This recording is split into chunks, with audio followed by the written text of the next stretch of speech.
So guys, now that El-Rufai have decamped from APC to SDP, it's going to make the next election to be more hotter than what happened in last election. Because right now, APC party is becoming more empty and more empty day by day because people are not decamping from it. And you know, now that El-Rufai have decamped from APC, it's going to now make the Northerners to lose their support for APC. Because those people don't actually think about the past. All they think about is, what can you offer us? Because the APC government or APC party as a whole have not impacted in any way to the Northerners. Like Tinubu government now have done nothing to the Northerners. So these are actually more reasons why the Northerners are even going to leave APC and not vote for APC. Because even the APC chieftain, like I posted, have come out to say that if Tinubu should come out again, that he himself will decamp for APC. All of them are running from APC because APC is not favoring them. APC is not even favoring Nigeria as a whole. It's not favoring anybody except themselves. So now people are not decamping from APC to other parties, and now it's going to make APC to be more empty, and people will now have to lose hope on where APC are and try to support other parties, Labour Party and SDP, which El-Rufai decamped to. So hear this video and hear your views, guys, in the comment section. I'll be with you guys in a minute. El-Rufai finally dumps the APC for another party. Former governor of Kaduna State has finally dumped the APC for the Social Democratic Party. Now, it is going to be shocking to most APC supporters, this move by El-Rufai, because El-Rufai was a founding member of the APC. He was in the inner caucus of the APC. El-Rufai is a prominent figure in the north, and El-Rufai for the past few days have been forming a coalition, and that coalition is to unseat Tinubu 2027.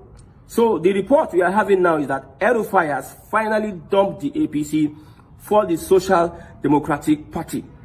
Now, there's a coalition for 2027. We expect 7 governors to join this coalition, the SDP.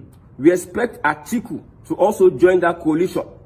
When I tell you that the North is not playing, they are not playing, especially the Fulani part of the North. When they decide to take a move, they will take a move irrespective of the odds. Look at Tinubu's restructuring. It does not actually favor the North. That is why you are seeing these moves left, right, and center. Recently, El-Rufai visited 4 prominent political leaders in this country. 4 prominent. He visited Buhari. And I've said it. Buhari is one person. This is my opinion, my own speculation. Buhari is one person that can stop Tinubu. Buhari. In the whole of the North, there's one person that can galvanize the votes of the North against Bola Ahmed Tinubu and his popularity. That is only Buhari. Then the second person he visited Atiku. Atiku has influence. I tell you, Atiku has influence in the North. The third person he visited, they were in the Southwest. He visited Aregbesola and he visited Tunde Bakare. Look at these visits. They are strategic. Even though I don't trust Tunde Bakare and Aregbesola, but they are trying to identify those that are, in quotes, not in good terms with Tinubu, to form an alliance with them. Yes, relationship from the Southwest, relationship from the South-South. When El-Rufai went for Edwin Clark's, I think, ceremony, he talked about how the North needs to align with the South-South part of Nigeria, how they have an history of political alliance. So El-Rufai has been moving from one region to another to form political alliance against Tinubu come 2027. All because Tinubu is pushing an agenda for the Southwest and is taking restructuring very, very serious. And this restructuring is affecting the core North. The Fulani North, that restructuring is affecting them.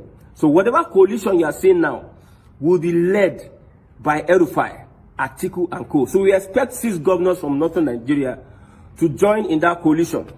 And the audacity that these people have, that they can unseat Tinubu 2027, we are going to see 2027 as a very, very interesting year.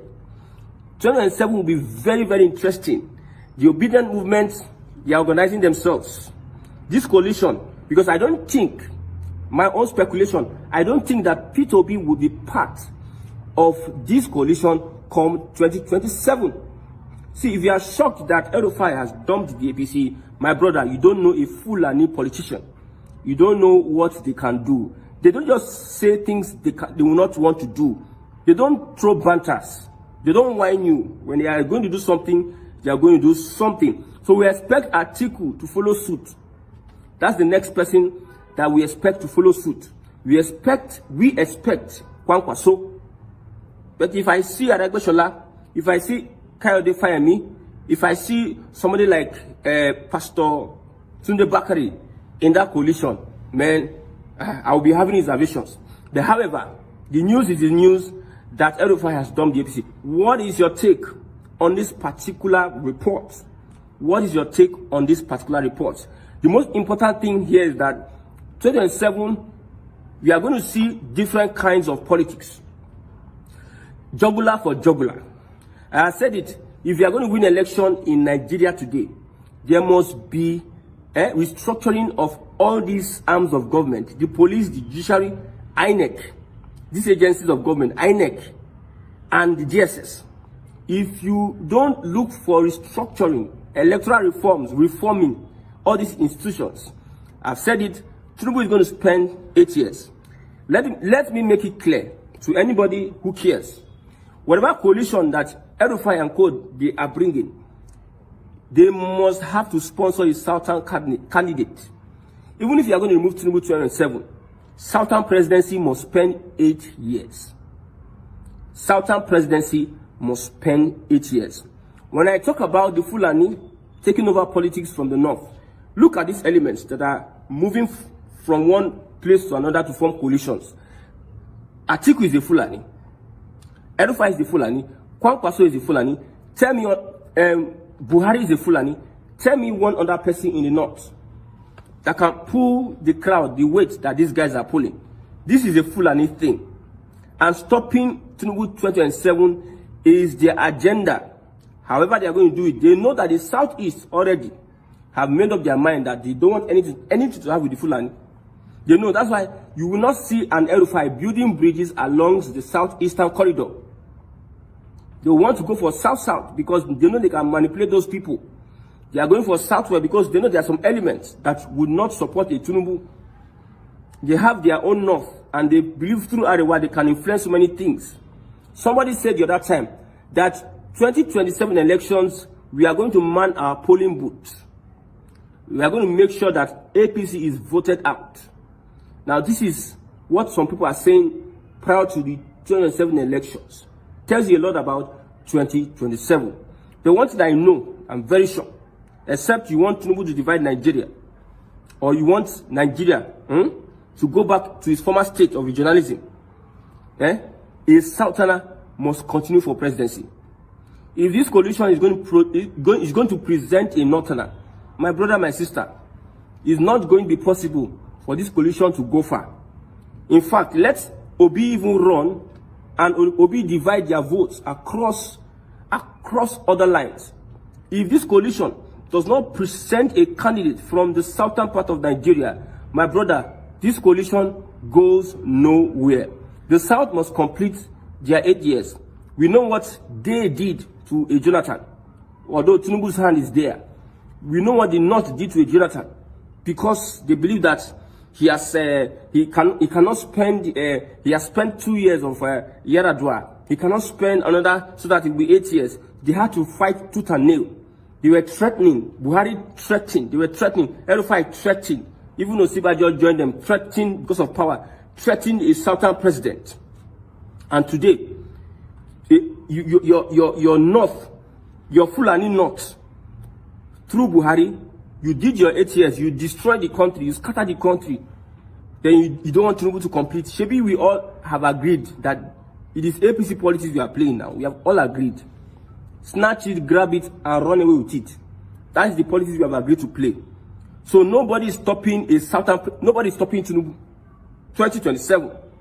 You see, if we see the way this coalition, any move or any step this coalition makes that does not favor Southern Nigeria, we are going to kick against it. I don't care what Tinubu is doing to the Igbos at this point in time.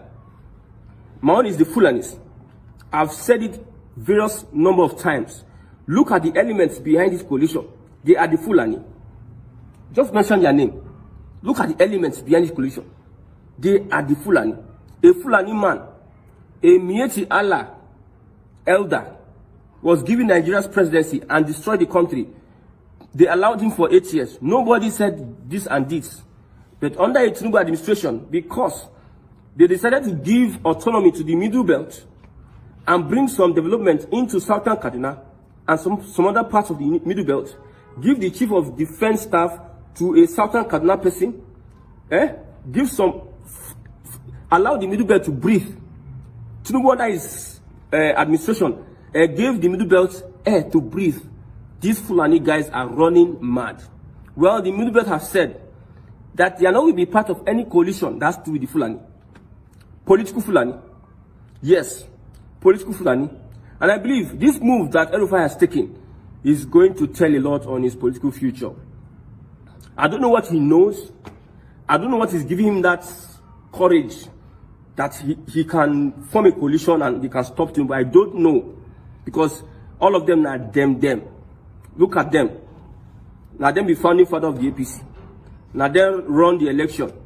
They might be privy to some information that we don't know. They might know who switched off the server. They know secret amongst themselves. Probably he thinks that he got what it takes to unseat a Tinubu 2027. But we are informing them that even though you got what it takes, let that got what it takes present a Southern candidate. If you do not present a Southern candidate, no show for you in Southern Nigeria. And you think you have the numbers. No, you don't have the numbers. This is an age of technology. The census is underway. The other time, the National Population Commission presented almost 1 trillion naira to Tinubu for census. Tinubu told them, this money is too much. We are going to use our NYSC to count, to carry out this population census. So we know each local government, those years that Katsina State will bring in 2 million voters. Kaduna State, they say KKK State, Kano, Katsina, Kaduna, will bring in million upon million of voters. Why states like Rivers, Lagos, and some other popular states will bring in 700, 800, 1 million. Those days are over. Electronically, we'll measure, we'll count the people in various local governments in the north, so that no Northern will come and tell us that we have the numbers. North we remember. North remembers nothing. At this point in time, North does not have the capacity to remember. So any coalition that does not represent a Southern candidate, my brother, it is a no-go area. We must finish our 8 years. Then after our 8 years, see, I predicted this long time ago. I said that the North no go agree. As they no go agree for Tinubu serve as a jagaban, he go stand the ground. He go stand the ground. When he stand the ground, they go to fight. This one go hit this one. That one go hit that one. Now restructuring will be the next thing. I've said it. Tinubu may be Nigeria's last president. Now the headline will be, Tinubu may be Nigeria's last president as El-Rufai dumps APC for SDP. Because the fight just started. They know that after 2025, every other thing is politics. 2 years. If Tinubu does not achieve anything within 2 years, my brother, if the achievements of Tinubu, what he's going to use to campaign, even though your votes might not count because of the kind of institutions we have, if Tinubu does not consolidate on his promises, he has just 2025. He has like 8 months or 9 months to prove himself, to get some things structured, restructuring, kick the foundations of restructuring running before 2026, because 2026 is the year of politics, and it is going to be a very, very tough time for Tinubu. But I don't think that these people can unseat Tinubu. That is my own opinion.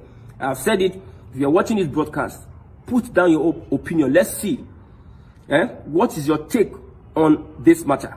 You see, Tinubu has been sending Seyi Makinde, his son, to build bridges amongst the youths in northern Nigeria. You see, this Ramadan, Seyi goes to Sokoto State to break fast. He goes to Katsina State to break fast. He goes to this state to break fast. You see, that political strategy says a lot. If you are somebody that can, like, you can you can demystify what is going on. You see, the bridges that Tinubu is using Seyi Makinde to build amongst the grassroots, he is targeting the grassroots. Usually, the kind of politics they play in the northern part of Nigeria is that politics that somebody comes as a leader, he thinks for the people. Whatever he tells the people is what the people will believe. If he's going to lie to the people, so be it. If he's going to do this to the people, so be it. The Labour Party, Obi's presidential candidacy opened the eyes of Northerners. So Northerners now are willing to engage for themselves, not allowing some politician somewhere just come and just say, we are voting this person, we are voting that person. Seyi Tinubu is going to be meeting the grassroots, the Muslim community. They are going to get a lot of votes from the Muslim community with this Ramadan strategy.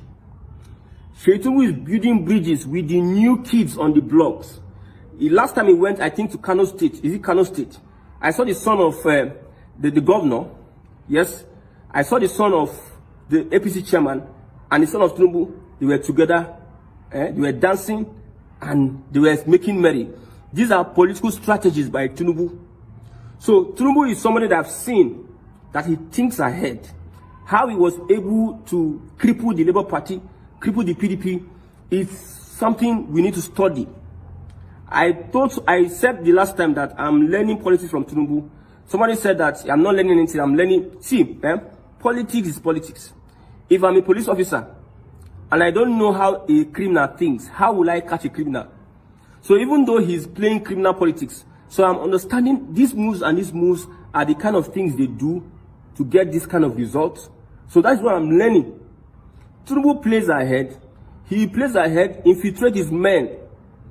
How he was able to fix some people in this opposition party to destroy those parties is something that we need to learn. So this coalition, they'll be making a very, very big mistake if they involve Aregbesola, if they involve Tunde Bakari, if they involve Fayemi, and thinking that this will work against Tinubu. No. They should not even go and involve Yemi Osinbajo. Any coalition. The only way they can not support Tinubu if that coalition present a southern candidate, because it is the turn of the south. The north cannot be bamboozling us and bullying us like that. And we have the numbers. After the census, we will now know the true numbers of the north. So, however, with this decamping, I've said it, we are expecting more people to decamp to the SDP. The SDP is the new bloc. Last 2 years, it was the Labour Party. Now it is SDP. I don't think that a P2B will be able to run on Labour Party presidency, because the obedient movement would not allow P2B to run on the platform of the Labour Party. So Labour Party is gone. Labour Party will never have any. See, almost all the Labour Party representatives would decamp to the APC. Now it is a new bloc. Tinubu does scatter PDP, does scatter Labour Party. So everybody is going to the SDP. And most people are very, very careful of Tinubu's hand in SDP, Social Democratic Party. So we expect governors from the north, most of them Fulani governors, to join El-Rufai in the Social Democratic Party. El-Rufai, don't underrate that guy. He's intelligent. He knows his onions. He has been able to fight some top guys and reconcile. He's I don't know how to put the word. He's somebody that can really stand up to Jagaban in a way, but he has lost his popularity amongst the southern part of Nigeria over what happened to southern Kaduna. Christians don't like, in quotes, El-Rufai. So that thing he has with Middle Belt, the killings, the alleged Boko Haram sponsorship, or Commander-in-Chief of Boko Haram, the alleged ties he has with Boko Haram, is not going to favor him. If not for that stain he has in southern Nigeria, I think El-Rufai will have done a lot of damage to the APC. El-Rufai will have done a lot of damage. I tell you for real. El-Rufai would have done a lot of damage to the APC. So we are watching the political events unfold. Don't write out the obedient movement. Now, the obedient movement is a movement that have come to stay. whether they win elections or not, they are a pressure group now. You do know what it takes to build that kind movement that has that popularity all over the world? Do you know what it is? So they will never want to wish it away. That is why you see, obedient movement is out of the Labour Party. So Labour Party will not be popular in 2027. Only God knows what Abure was thinking. A party that that somebody came into that party and made that party popular. And you had lawmakers here and there. Yet all you needed to do was your personal ambition. You use your personal ambition to destroy the party. Imagine. Same thing with Atiku. Atiku 9B1. He left. Wike was in that party holding down the party. He left the PDP for the APC. They could not give him. They were going to give Buhari for second term. He came back to the PDP and got the ticket and he stood against Buhari. Then after he came to the PDP, he's now forming Lord and personal savior on Wike. So PDP as a party dead, Labour Party as a party dead. We have only APC and SDP. So whoever that is thinking that good governance is going to come to him or her, just know that, see, the system we are practicing will never bring good governance to your table. I'm telling you, maybe you don't understand what good governance is. In the future, you will come to understand when we talk about good governance. When the grass fights, it is the people that suffer, my brother. It is the people that are suffering when this grass fight. These political gladiators are going to clash 2007. If you like, carry yourself and join yourself in their fight. They have been ruling this country for the past 20, 30 years. What is the legacy are they leaving for the young people? Nothing are they leaving for you. Promises upon promises, try and error. I've said it during the IBB book launch. All those leaders that came there, none of them was able to fix anything in Nigeria. Even refinery, none of them was able to fix the petroleum, electricity. None of them was able to fix anything in Nigeria. When you look at them, seated. So if like die in their war, according to Dele Farotimi, do not die in their war. Erufai is the campaign to the APC. If it's you, man, sit down and sit down the looko. When it comes to 2003, my brother. When it gets to 2027, my brother, you know where you stand. Me, I'm standing for restructuring. Anything politics that has the name Nigeria, without restructuring, resource control, every state control resource, without regionalism, anything that has to do with all those, it is a no-no for me, or balkanization. Said the next election will be very hot because imagine everybody not the campaign from APC, everybody that helped APC to win the election and then the campaign from APC. Then how will they now win the next election? And you know that some people in the northern have come out to beg the southeastern and the south to come and join them and remove Tinubu in office because the hunger is massive. The hunger, the hunger is too much. Everybody have had it here. Like nobody can bear the hunger again. So that's why I think that's why people are now coming out to cry out that let everybody put hands together and remove this current party that is in office because they are not doing anything for the Nigerians. Not even one thing. Imagine Erufai the campaign from APC. You know that this is serious, and now he has joined SDP, making that party now to relevant. So we have Labour Party, SDP, PDP, APC. All these people might be coming out for the next election, and it will be very hot. What I mean, very hot. So I urge Nigerians to actually vote for the right person that you think will save Nigeria to be a better country, because we need someone that have the people in mind, not just those that are busy funding their cronies and their friends and enriching their families and not thinking about the Nigerians they are leading, those that will help them to win the election are not being recognized anymore. So they're now angry and calling for other people to come and join hands and remove them in office. But for me, I think they should suffer what they did, because for them to rig the election and put him there, them too will suffer it. Because even some senators are even complaining that Tinubu is not even doing anything for them. So why is he in office that he should be removed and everything? So like I said, next election will be hot. And don't forget to stay tuned on my channel. I will give you all the whole gist that will happen in that election day. Don't forget to subscribe to the boy again. Stay tuned, guys.